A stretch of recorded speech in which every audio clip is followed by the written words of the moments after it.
तो आपकी जो जिज्ञासा है, ये जिज्ञासा कुछ और लोगों की भी हो सकती है। तो एक जिज्ञासा से ही समाधान हो जाता है बहुत लोगों का।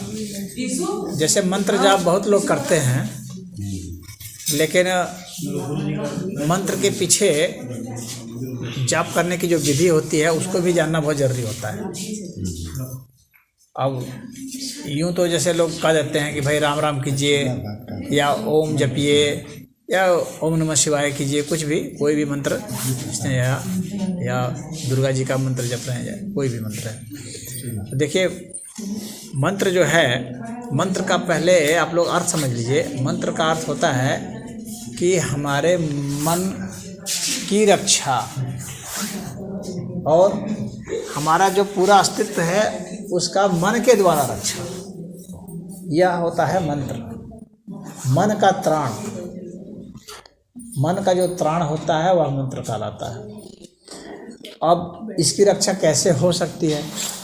अब कितने लोग हैं जो मंत्र जप करके परेशान भी हो जाते हैं, मेरे पास आते हैं, कहते हैं अरे हम तो इतना जप लिए, कुछ भी नहीं हुआ। हाँ, तो लोग सोचते हैं कि मंत्र का जो है संबंध जो है संख्या से मात्र से है। तो कुछ लोग जो है 1008 बार जपते हैं, कोई 1 लाख बार जप लिए मंत्र, कोई 5 लाख बार मंत्र जप लिए। तो सिर्फ उसकी संख्या से मतलब नहीं होता है मंत्र का। पहली बात तो यह है कि मंत्र जो है, आप देखिए कि आपके भीतर में किस तरह की कामना है। जिस तरह की कामना है उसके अनुसार से ही मंत्र होना चाहिए। जैसे कामना अगर कामदेव की है और जप रहे हैं राम जी को या शिव जी को, तो क्या सफल होना है? नहीं होना है। तो अपना इष्ट जो है, यानी आपकी इष्ट मतलब आपकी जो इच्छा है, अपनी इच्छा के अनुरूप ही जो है आपका इष्ट होता है। अगर आपकी इच्छा बदल गई तो आपके इष्ट भी बदल जाएंगे।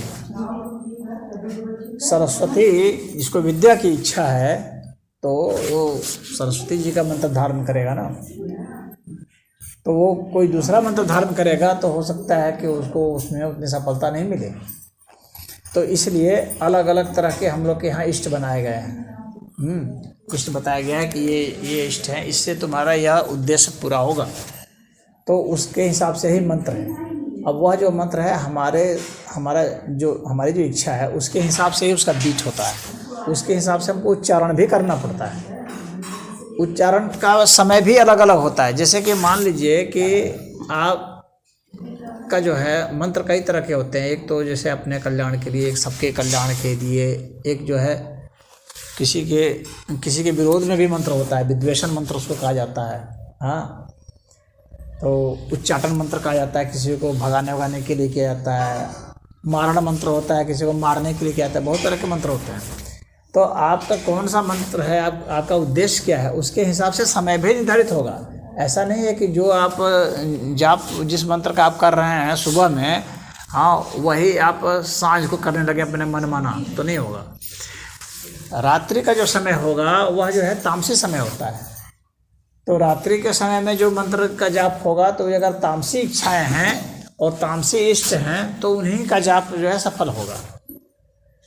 रात्रि में अगर आपका सात्विक इष्ट है, सात्विक आपकी कामना है, तो वो सफल नहीं होने वाली है।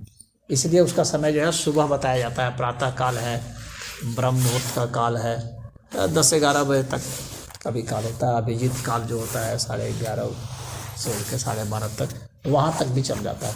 उसके बाद जो है फिर राजसी गुण आ जाता है। तो अपने मंत्र को उसके हिसाब से कीजिए। एक ही मंत्र को कई तरह से उच्चारित करके उसका अलग अलग प्रभाव भी लिया जाता है, यह भी जानना जरूरी है। तो अमूमन लोग मंत्र की दीक्षा लेते हैं। दीक्षा लेने का मतलब क्या हुआ कि आपको उसके बारे में पूरा रहस्य, पूरा विज्ञान बता देता है जो दीक्षा देता है। अगर उतना जानकार नहीं है तब तो उसे दीक्षा लेना ही बकवास है, कोई फ़ायदा ही नहीं है। तो मंत्र की जब दीक्षा आप लेते हैं तो अपने हर चीज़ बताते हैं, उसके अनुसार से वह मंत्र की दीक्षा देता है, उसके विषय में सब कुछ बताता है, तब आप उस मंत्र को जपते हैं। मंत्र जो है सदैव जो है श्वास के साथ जपा जाना चाहिए। ऐसे नहीं कि आप बोल रहे हैं राम राम राम राम राम ऐसे बोल रहे हैं, ये मंत्र जपना नहीं हुआ। आप जो है श्वास के हिसाब से चलेंगे, यानी आपकी सांस चल रही है ना, उसके हिसाब से ही आपका मंत्र चलना चाहिए। और सांस आपकी जितनी लंबी होगी ना, मंत्र का जाप भी उतना ही लंबा होना चाहिए। ऐसा नहीं है कि सांस लंबी है मंत्र छोटा है, हाँ, या मंत्र लंबा है सांस छोटी है, ऐसा नहीं होना चाहिए। जितनी लंबी सांस होगी उतना ही लंबा मंत्र होना चाहिए, ये सदैव ध्यान, नहीं तो फलीभूत नहीं होने वाला है। और दूसरी बात, वे मंत्र ज़्यादा फलीभूत होते हैं जैसे ही आप सो करके उठते हैं या उठती हैं, उसमें कोई अन्य चीज़ नहीं आ जाए, क्योंकि मंत्र क्या है, ये मन की चीज़ होती है, ये विचार होता है। और कोई दूसरा विचार लगे, फलना काम कर लेते हैं, ढिकना काम कर लेते हैं, इसके बाद बैठ के करते हैं, तो इसका मतलब दिमाग में बहुत सारे विचार आ गए। हमारे दिमाग में न्यूनतम से न्यूनतम विचार हो, इसका अर्थ है या तो हम जो है जैसे सुबह उठते हैं बस वहीं से शुरू करते हैं। हाँ, नहाना धोना उसमें महत्व है, लेकिन उतना महत्व नहीं है जितना कि महत्व है कि कोई दूसरा विचार घुस ना पाए उसके पहले, यानी उसको गंदा ना कर दे, हमारे दिमाग को गंदा ना कर दे दूसरा विचार, ये ज़्यादा महत्वपूर्ण है। इसका अर्थ हुआ कि जैसे ही आपकी नींद खुलती है बस आप शुरू कर दीजिए, वो सबसे अच्छा होता है।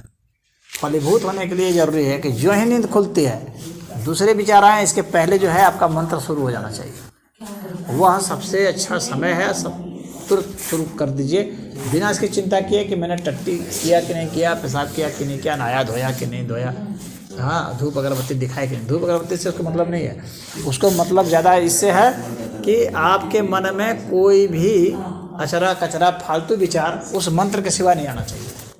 कोई भी विचार उस मंत्र के सिवा नहीं आना चाहिए। जिसका जितना शुद्ध होगा, यानी जैसे खाली स्लेट होती है उस पर तुरंत जो है वो लिख दिया जाता है, उस तरह से होता है। नहीं तो बहुत सारे अड़ा तिरछा बहुत सारी चीज़ लिख दिए गए हैं उसके ऊपर, फिर उसको लिखा जाएगा तो उतना उभरेगा नहीं वो। तो जैसे ही सुबह नींद खुली पर तुरंत शुरू हो गए। इस तरह से जो मंत्र का जाप करेगा, श्वास के हिसाब से जाप करेगा, हाँ, उसमें भी एक जो है ध्यान आसन जो है वो महत्वपूर्ण होता है। मंत्र को सदैव ध्यान आसन में बैठ के किया जाना चाहिए। यानी 6 आसन जो है वो बताए गए हैं शास्त्र में, जो ध्यान आसन है। उस 6 आसन में से एक आसन तो आपको आना ही चाहिए, जैसे कि पद्मासन है, सिद्धासन है, सुखासन है, वज्रासन है, स्वस्तिक आसन है और भद्रासन है। ये जो है ध्यान आसन कहे जाते हैं। इन ध्यान आसन में ही बैठ करके मंत्र जपा जाता है। ऐसे नहीं कि कैसे भी अलटप्पू कहीं भी बैठ कर कुछ भी करना शुरू कर दिए जैसे मन वैसे, हुआ नहीं। इन आसनों में बैठेंगे तो ही क्या होगा कि आपकी जो पूरी ऊर्जा तरंग जो है ना अखंड होनी शुरू हो जाएगी और उसका प्रभाव बहुत ही ज़्यादा सामने में आएगा। तो इन 6 आसन में से एक आसन को लगाना सीख लीजिए, और इतना आपको लगाना है कि आपको जो है 3 घंटा से लेकर के 5 घंटा तक कम से कम बैठने की ताकत होनी चाहिए एक ही उसी आसन में, बिना बदले, बिना पोजीशन को शिफ्ट किए। आपको पोजीशन नहीं बदलना, ये नहीं कि कभी इधर भी खुजा रहे हैं, कभी इधर भी कर रहे हैं, कभी थोड़ा उधर मुड़ लिए, कभी उधर मुड़ लिए, कभी उठ करके कुछ लिया है, ऐसे नहीं होता है।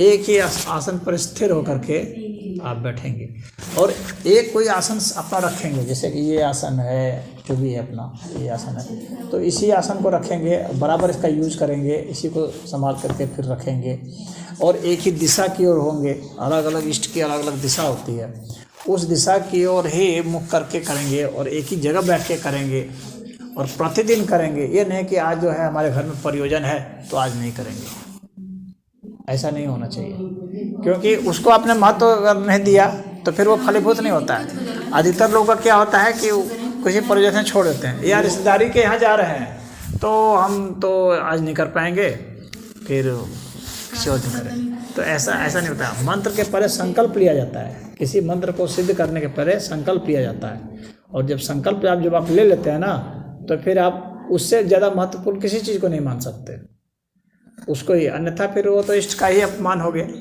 आपने उसको छोड़ करके किसी अन्य को ज़्यादा महत्व दे दिया तो फिर वो फलीभूत नहीं होने वाला।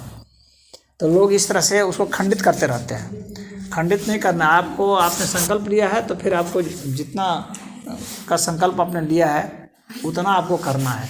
और उसमें संख्या का तो खैर कोई बहुत ज़्यादा महत्व नहीं होता है, उसमें उसका मतलब होता है कि ये सिद्ध हो जाना चाहिए, सिद्ध हो जाना चाहिए। हो सकता है कि किसी का जो है 1000 बार करने पर ही सिद्ध हो जाए, किसी का 1 लाख पर सिद्ध होगा, किसी का 50,000 पर सिद्ध होगा। अलग अलग व्यक्ति का जितना जिसका कंसंट्रेशन होगा, एकाग्रता जितनी होगी उतना जल्दी उसका सिद्ध होगा। और इसके अलावा क्या है, उसमें भावना होनी चाहिए, आपका भाव होना चाहिए। जब भाव आपका होगा प्रबल, यानी उसके साथ आपकी भावना जुट गई है। इमोशन है नहीं, खाली एक मशीन की तरह बोल रहे हैं तो उसका भी असर नहीं है। भावना जब जुटी होगी, आपको इष्ट से प्रेम होगा, लगाव होगा, हाँ, तब जा करके वो ज़्यादा फलीभूत होगा। तो आप समझ गए। अब उसके बाद क्या होगा कि जब वो सिद्ध होने लगा, कैसे पता चलेगा कि ये सिद्ध हो रहा है कि नहीं हो रहा। अब एक प्रश्न उठता है ना कि हमें कैसे मालूम पड़ेगा कि ये हमारा सिद्ध हो रहा है कि नहीं हो रहा है। तो सबसे पहली बात है कि जब वो सिद्ध होने लगता है ना, तो पहली बात है आपका शरीर बहुत हल्का होने लगेगा। एक चीज़ समझ लीजिए। दूसरी बात है कि भावना का अतिरेक होने लगता है। भावना का अतिरेक होगा तो जैसे आँखों से आंसू बहने लगते हैं, हाथ पैर फड़फड़ा सकते हैं, शरीर में चींटियों के रेंगने जैसी जो है अनुभूति हो सकती है, और जैसे कि विद्युत की तरंगें चलती हैं उस तरह से तरंगें चल सकती हैं शरीर में, और जैसे प्रकाश है उस तरह से अलग अलग ढंग के प्रकाश भी आपको मालूम पड़ सकते हैं, अलग अलग तरह की ध्वनियाँ भी आपको सुनाई पड़ सकती हैं, और पूरा शरीर मालूम पड़ेगा कि यह जो शरीर हमारा है ये बिल्कुल ही पृथक है, और जिसको महसूस हो रहा है वह शरीर बिल्कुल ही पृथक है। यह जो भौतिक शरीर है यह बिल्कुल ही पृथक है, और जिसको ये अनुभूति हो रही है वह शरीर ही बिल्कुल ही अलग है, पृथक है। वैसा बिल्कुल स्पष्ट मालूम पड़ेगा। और उसके बाद जब व्यक्ति की जिस तरह की कामना होती है उस तरह के कामना के लिए जो उसने मंत्र सोच रखा है, तो उसके फलीभूत होने का उसको आभास या आंकड़ा उसको सामने आने लगता है, और उस तरह की घटनाएं घटित होने लगती हैं। इसमें एक बताया जाता है कि जैसे विद्वेषण और मारण उच्चाटन वाले मंत्र जो होते हैं ना, ये बहुत खतरनाक होते हैं, दूसरे को नुकसान पहुंचाने वाले, वे जो हैं उसका दुष्परिणाम उसको भी झेलना पड़ता है। तो उस तरह के मंत्रों का प्रयोग इसलिए वर्जित किया जाता है। लेकिन क्या होता है कि कभी कभी कि एक जो अन्याय जो कर रहा है उस अन्याय के प्रति एक सज्जन पुरुष में भी आक्रोश होना चाहिए, अन्यथा उसका प्रतिकार कैसे करेगा।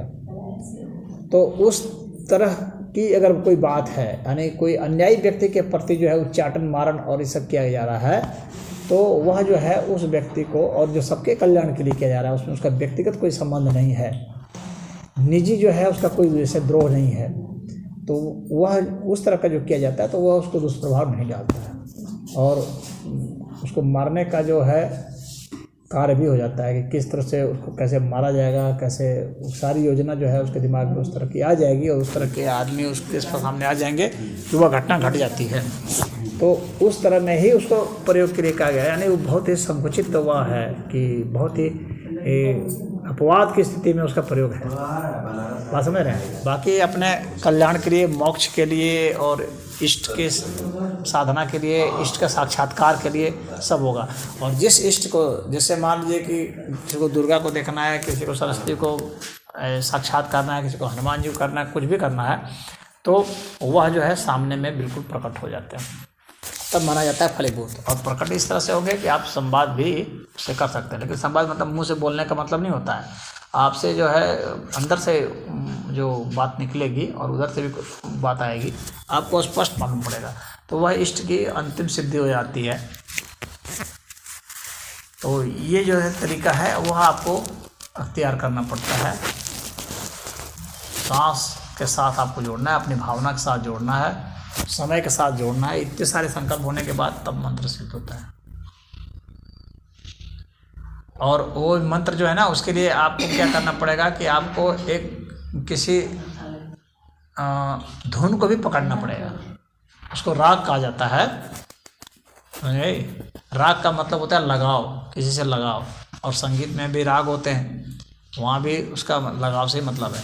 तो एक विशेष प्रकार की जो धुन है, उस धुन को ही आपको समझना पड़ेगा, और उस धुन के हिसाब से मंत्र को आपको बोलना है। लेकिन जो बोला हुआ मंत्र है उससे ज़्यादा जो है मन ही मन जो करते हैं वो ज़्यादा शक्तिशाली होता है। मन ही मन जो करते हैं वो ज़्यादा शक्तिशाली होता है। तो बात समझ में आ गई। मान लीजिए हम बोलिए कहीं अलग जगह है, पूजा नहीं कर पाए, मन ही मन उसको करेंगे, चाहें उनके तो वही ना पूजा हुई, और क्या पूजा हुई है? जैसे मानते हैं कि घर पे हैं तो भगवान के सामने बैठ के। नहीं, उसका उससे नहीं है, मैं तो उस मंत्र की बात कर रहा हूँ। वो मंत्र ही भगवान है ना, वो कौन भगवान है कहाँ से? जब आप मंत्र साधना कर रहे हैं तो वह मंत्र ही जब वो भगवत स्वरूप हुआ। जैसे ओमकार है तो ओमकार को जो है कि आप परमेश्वर का ही वो माना जाता है ना, रूप ओम को। हाँ, तो जब आप मंत्र कर रहे हैं तो जब हम राम शब्द बोल रहे हैं तो फिर जो है हम आपको राम की मूर्ति से कोई लेना देना नहीं। हम राम बोल रहे हैं ना, वो हमारे लिए पर्याप्त है। हाँ, आप वो जो मूर्ति ध्यान स्थिर करने के लिए। हाँ, मूर्ति ध्यान स्थिर का, उस मूर्ति को आप दिमाग में बैठा लिए हैं, अब आपका चित्र बन गया है। अब उस चित्र को आप इस ध्वनि के साथ मिला लेंगे। मुंह से बोल रहे हैं तो, और नहीं बोल रहे हैं मन ही मन बोल रहे हैं तो उस मन से मिला लेंगे। तो ध्वनि और चित्र जो है वहाँ पर मिल गया, यानी आपका विचार जो है, क्योंकि आप मुंह से नहीं बोले तो ध्वनि नहीं आया, लेकिन विचार है ना, तो वो भी एक ध्वनि है। तो उसके साथ आपका चित्र मिल गया, अब उसके साथ भावना मिला दिए, सांस मिला दिए, तो आपका पूरा जो अस्तित्व है वो अखंड हो गया। अब आप